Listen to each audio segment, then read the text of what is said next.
सभी प्रभु प्रेमियों को मेरा प्यार भरा राधे राधे। आज हम इस वीडियो में चर्चा करेंगे मार्गशीर्ष कृष्ण पक्ष की जो एकादशी है, जिसे उत्पन्ना एकादशी कहा जाता है, इसके संदर्भ में। तो आप लोग सभी ध्यान से मन लगाकर इस एकादशी को सुने, इसकी कथा को सुने। बड़ी मार्मिक कथा है, बड़ी सुंदर कथा है, अद्भुत कथा है। इस कथा के लिए श्रवण मात्र से हमारे तमाम पाप कट जाते हैं। तो हम सभी जो एकादशी का व्रत रखेंगे, लेकिन उससे पूर्व में पहले आपको इस एकादशी के व्रत की कथा सुनाता हूं। एक सतयुग में मुर नाम का दैत्य हुआ था। बड़ा बलवान था, इतना बलवान था पूछिए नहीं। देवताओं को परास्त कर दिया था, अग्नि को जीत लिया था, वरुण को जीत लिया था, चंद्र सूर्य को जीत लिया था, इंद्र को जीत लिया था, और उनको जीतने के बाद में स्वर्ग खाली करवा लिया था।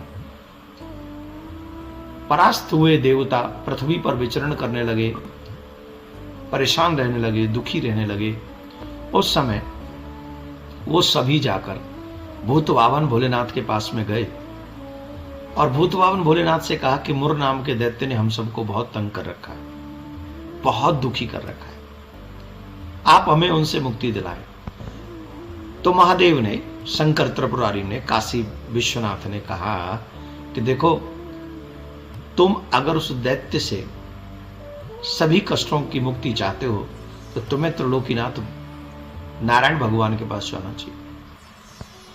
तुम नारायण से जाके प्रार्थना करो। तो सभी देवता क्षीर सागर में नारायण भगवान के पास में पहुंचे। नारायण भगवान से प्रार्थना की। नारायण भगवान ने पूछा कि भाई क्यों परेशान हो, काहे को कष्ट पा रहे हो? तब उन्होंने बताया। तब भगवान ने कहा कि तुम चिंता मत करो, बहुत शीघ्र मैं उस दुष्ट का वध करूंगा, डोंट वरी अबाउट इट। तो वो गए। सभी देवता फिर दैत्यों से लड़ने के लिए पहुंच गए और उसी मध्य भगवान नारायण भी अस्त्र शस्त्रों के सहित उपस्थित हुए और भगवान उन दैत्यों का वध करने लगे। ऑलमोस्ट सभी दैत्यों को परास्त किया।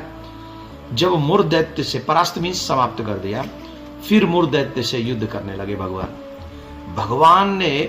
वो बहुत बलवान था, भगवान से भी जम के युद्ध किया उसने। भगवान जो भी शस्त्र चलाते थे उसके ऊपर, क्योंकि वरदान ही था, तो वरदान को तो भगवान मिथ्या नहीं कर सकते थे ना, इसलिए तो बार बार कोई भी शस्त्र चलाते थे वो ऐसा लगता था जैसे कोई पुष्प फेंक रहा है। 10,000 वर्षों तक उस मुर दैत्य से नारायण भगवान ने युद्ध किया और 10,000 वर्षों तक जब युद्ध हुआ, उसके बाद वो परास्त नहीं हुआ। तो भगवान बोले चलो थोड़ी देर विश्राम करके आते हैं।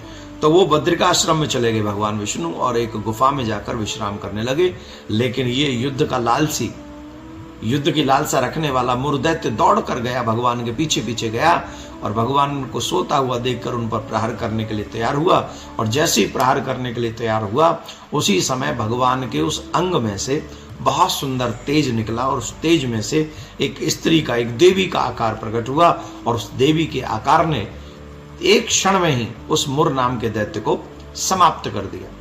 भगवान नारायण ने जब योग निद्रा से अपने आप को दूर किया तो भगवान ने उस देवी को कहा कि आज से तुम्हें उत्पन्ना एकादशी के नाम से ही जाना जाएगा और तुम्हारे जो मेरे भक्त हैं वो सब तुम्हारी पूजा करेंगे, जो मुझे पूजते हैं, जो मुझे मानते हैं, वो सब तुम्हारी पूजा करेंगे।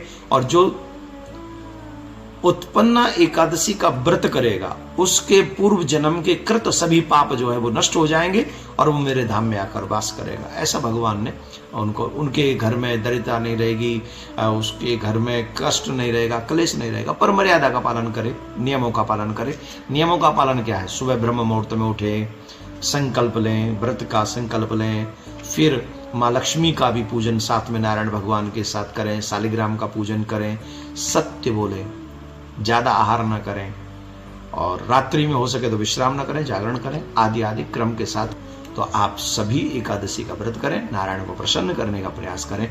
आप सबके लिए मंगल कामनाएं।